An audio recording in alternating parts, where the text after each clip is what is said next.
Okay, so what am I doing here?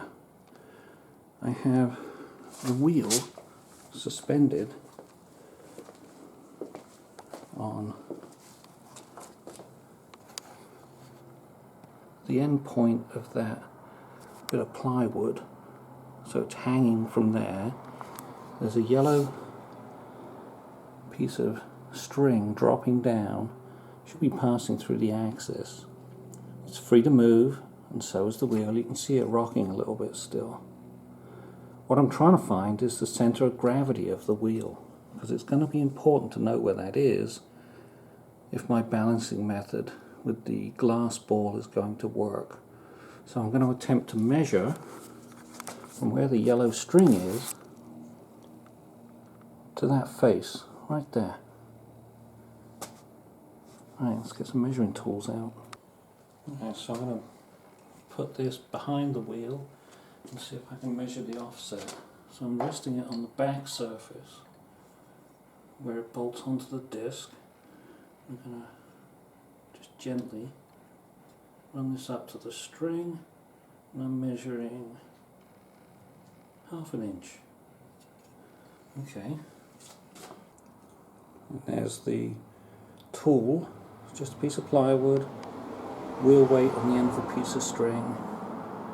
It's not touching the plywood until the very top where it was holding the wheel up. Okay, so this is where I was measuring the 1/2 inch from. I put a pencil mark down on the bottom there, and you can see that it lines up pretty well with where those weights are on the inside.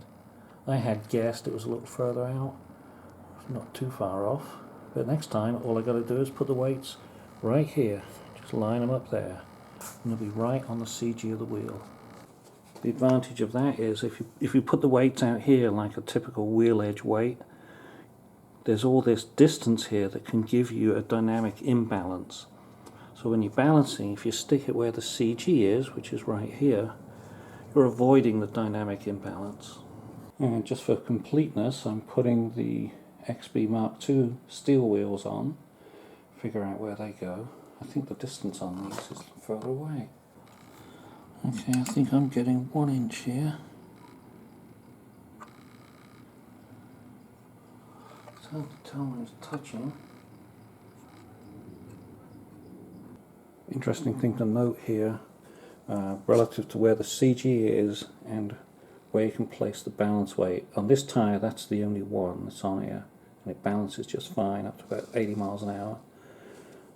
If you have to put a lot of weight on, you probably need to bias it towards the outside, because the distance from the outside to the CG is less than it is from this side to the CG. And I did find out on this car, if you put too much weight, like 2 big ones on the inside or away from this and 1 big one on the outside, you will get dynamic vibration, where there's a rocking couple as the wheel rotates and it puts a shudder into the steering wheel.